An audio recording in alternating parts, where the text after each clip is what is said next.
The sun is setting, and the color of the sky has turned red, exactly like blood. There's a strange chill in the air, but this is not the cold of the weather. Rather, it is the cold of death that has mixed into the winds. As far as the eye can see, white tents are pitched. This is the camp of the most powerful army in the world. The Ottoman Empire, meaning the Ottoman Sultanate, is at its peak. Amid the clashing sound of swords and the thunder of thousands of horses' hooves, one tent stands apart, largest and most magnificent of all.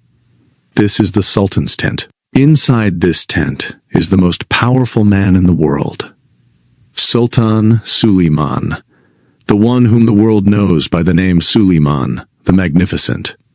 But today, there is not that sparkle in his eyes, which is found in the eyes of conquerors. Today, there is fear in his eyes, terror, and a decision that will make history weep for centuries to come. Silence has spread through the camp, but this is not a peaceful silence. This is the silence before a storm. Soldiers, janissaries, and viziers are all looking at one another with frightened eyes. Every person knows that something bad is going to happen today. Something very bad. The smell of conspiracy is floating in the air. Sultan Suleiman is sitting on his throne, but he is alone. This is the intoxication of power, and this is also its greatest punishment. When a person reaches such heights, he becomes lonely. He begins to see an enemy in every shadow. He feels that the hand offering him water could also mix poison into it. And the most painful truth is that the greatest danger to a king comes from his own blood, from his own children. Today is not a day of love between father and son, but a day of war between power and suspicion. In another part of the camp, a young prince is mounting his horse. Prince Mustafa, the Sultan's eldest son, the beloved of the army, the hope of the people, and the future of the empire. There is a smile on Mustafa's face, a kind of innocent smile that appears on the face of someone who is going to meet his father. He does not know that the path he is walking on does not lead toward the throne, but toward the grave. Mustafa believes that his father has summoned him for a meeting. He thinks that perhaps some misunderstanding has occurred which will be resolved today through conversation. But he does not know that the decision was made long ago. Those who wove the web of conspiracy have completed their work. Such a wall of lies, deceit, and fraud has been built that now the father sees only an enemy in his son, an enemy who wants to snatch his throne. History bears witness that power blinds a human being. Sultan Suleiman, who ruled the entire world, had become a slave to his own fear. He believed that Mustafa would rebel. He had been told that the army wanted to make Mustafa the Sultan and remove Suleiman, considering him old.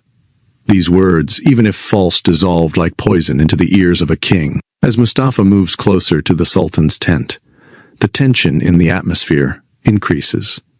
The janissaries, who love Mustafa more than their own lives, raise slogans upon seeing him. Sultan Mustafa, Sultan Mustafa. This very love of theirs became the death warrant for Mustafa. When Suleiman heard these slogans from inside his tent, the seed of suspicion in his heart must have grown even stronger.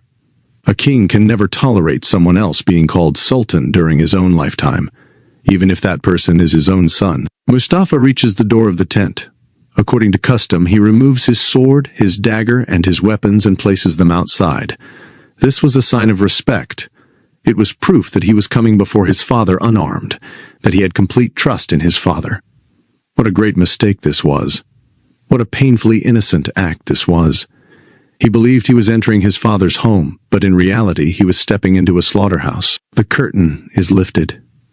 Mustafa enters inside. Inside the tent, there is deep darkness. Only a few torches are burning, their light weak. Mustafa's eyes search for his father. He wants to run and kiss his father's hands, to apologize if he has committed any mistake. But the Sultan was not there. At least, not the Sultan he was searching for. From the dark corner, 7 shadows emerge. They do not look like humans. They look like silhouettes.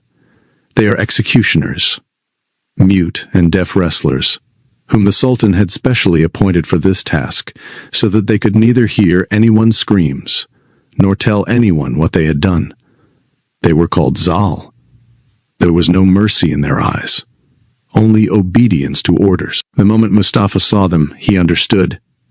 In an instant, his entire world turned upside down. He realized that this was not a meeting, this was a death sentence. And this order had been given by none other than his own father. Mustafa tried to run, but the door had already been closed. He screamed, "Father! Father, what are you doing? What have I done?" But no answer came. Only silence and the heavy breathing of those wrestlers. Those 7 men pounced upon him. Mustafa was a brave warrior. He was not someone who surrendered easily. It is said that he fought fiercely against all 7 of them. He was not fighting to save his life. He just wanted to look into his father's eyes once, to ask, why? But the game of power is not played with emotions. One executioner came from behind and placed a silk cord around Mustafa's neck. In those times, spilling the blood of Ottoman princes was forbidden. They believed that royal blood falling on the ground brought bad omens. Therefore, instead of using a sword, a silk cord was used to strangle them to death. How strange it is that even while killing, they cared for royal etiquette, but not for a father's love. Mustafa fell to the ground. The cord was tightened. His breathing began to stop. His eyes bulged outward. Until his final moments, he kept searching for his father. And then one of the most horrifying scenes in history unfolded. It is said that Sultan Suleiman was present in that very tent at the time. He was standing behind a curtain. He was watching everything.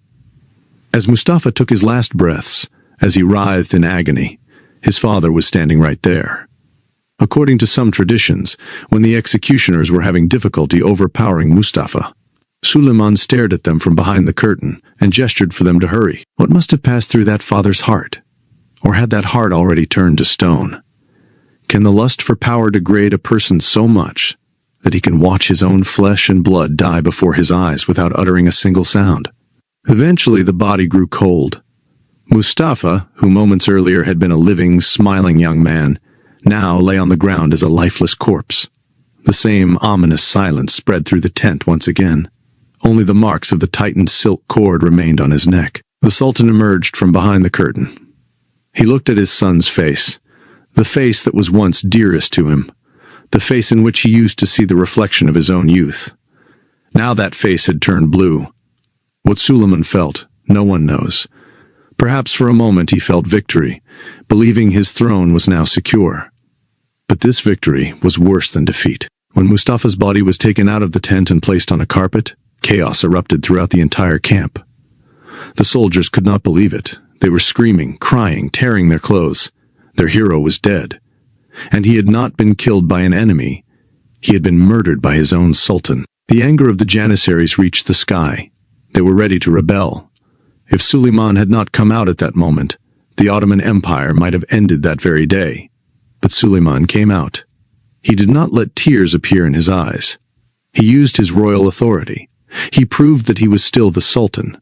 But inside, something had broken. After this moment, Sultan Suleiman's life changed. It is said that he was never the same again after this incident. His sleep vanished at night. He heard Mustafa's screams. He remembered that final look Mustafa had given before dying. But the question arises, how can a father do this? Behind this was not only one man's fear, but a centuries-old terrifying law, the law of fratricide. Sultan Mehmed the Conqueror had created this law, stating that to protect the order of the world, if a prince became sultan, he could kill his brothers to prevent civil war. Suleiman gave this law a new turn. He killed his son on the basis of suspicion before any war even began. Behind this murder was not only Suleiman. There were deep palace conspiracies. Hurrem Sultan, Suleiman's beloved wife, wanted her own son to sit on the throne. Rustam Pasha, the Grand Vizier, spread false letters and rumors that Mustafa was conspiring with the Shah of Persia to rebel. These conspiracies turned Suleiman's fear into certainty. A lie repeated so many times began to feel like truth. But what did the conspirators gain? Rustam Pasha was removed for some time, but Mustafa could never return. And after Mustafa's murder, another wave of sorrow began. Mustafa had a young son, Mehmed. He was still a child, but the rule was merciless. A few days after Mustafa's death, an order was issued to kill that innocent child as well, so that he could not grow up and seek revenge for his father. Imagine, A child who had not even begun to understand the world was also strangled with the same silk cord. This is that dark chapter of history which is often hidden behind stories of glory and grandeur. We see the beauty of palaces, we see their jewels and treasures, but we do not see the bloodstains hidden within those walls. Mustafa's death did not just end one prince, it wounded the soul of the Ottoman Empire. Public trust was shaken.